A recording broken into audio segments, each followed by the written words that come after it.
Hello everyone, आज के programme में हमें यूज़र से एक नंबर इनपुट लेना है और उसका डिविजर्स क्या है उसको जनरेट करना है। तो फर्स्ट हमें यूज़र से इनपुट में एक नंबर चाहिए। तो इस इनपुट फंक्शन से हम इस नंबर को इनपुट लेंगे इंटरैक्टिवली और ये एंटर नंबर ये ही स्क्रीन पर दिखाएगा क्योंकि ये डबल कोट्स के अंदर है। अब जब हम इनपुट लेते हैं कोई भी नंबर इनपुट फंक्शन से, वो एज अ स्ट्रिंग इनपुट होता है, मतलब उसको हम कैलकुलेट नहीं कर सकते। इसलिए फर्स्ट हमको उसे इंट इस फंक्शन से कन्वर्ट करना है इंटीजर में, फिर नम इस वेरिएबल में हमने उस नंबर को रखा। अब जस्ट एक हेडिंग के लिए जैसे ऊपर दिखाएगा डिविजर्स ऑफ, जैसे हमने 12 लिया 12R इस तरह से।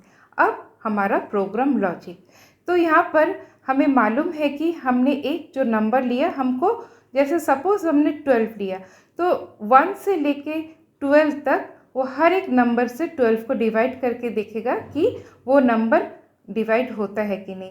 अब उसके लॉजिक में वो किस तरह से डिसाइड करेगा, सपोज 12 को हमने 1 से डिवाइड किया, हम जैसे जानते हैं 1 से तो हर कोई नंबर डिवाइड होता है, फिर भी हमने जब 1 से डिवाइड किया या फिर 2 से डिवाइड किया, इसी तरह अप टू 12 वहाँ तक हम डिवाइड करेंगे। तो ये जो 12 ये उसका क्वोशंट है और ये 0 ये रिमाइंडर है, तो हमें जज करना है कि 0 रिमाइंडर है या नहीं। और एक एग्जांपल से देखते हैं, जैसे 12 को हमने जब 3 से डिवाइड किया तो 4 वो उसका क्वोशंट है और 0 है रिमाइंडर, मतलब हमको जहाँ जहाँ एज अ रिमाइंडर 0 मिलेगा प्रोग्राम डिसाइड कर पाएगा कि ये वाला नंबर डिवाइड हो रहा है कि नहीं। जैसे हमने 7 से डिवाइड किया तो 5 मिला, तो 7 is not a divisor of 12।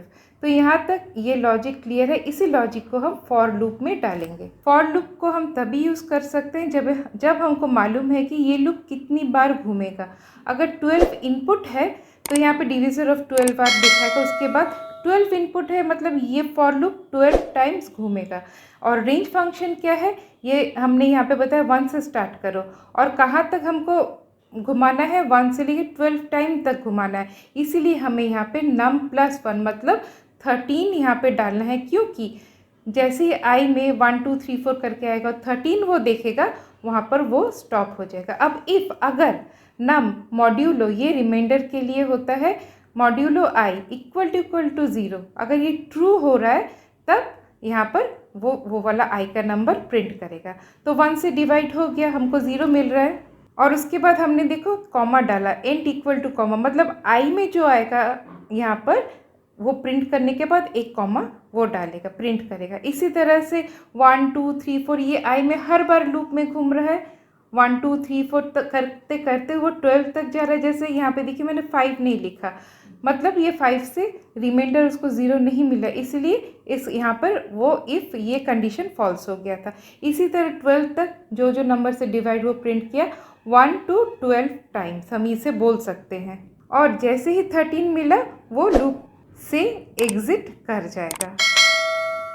इसलिए हमने num + 1 दिया था। अब यहाँ तक आपको ये लॉजिक क्लियर है कि प्रिंट कैसे कर रहा है और एंड ये कॉमा कैसे काम कर रहा है।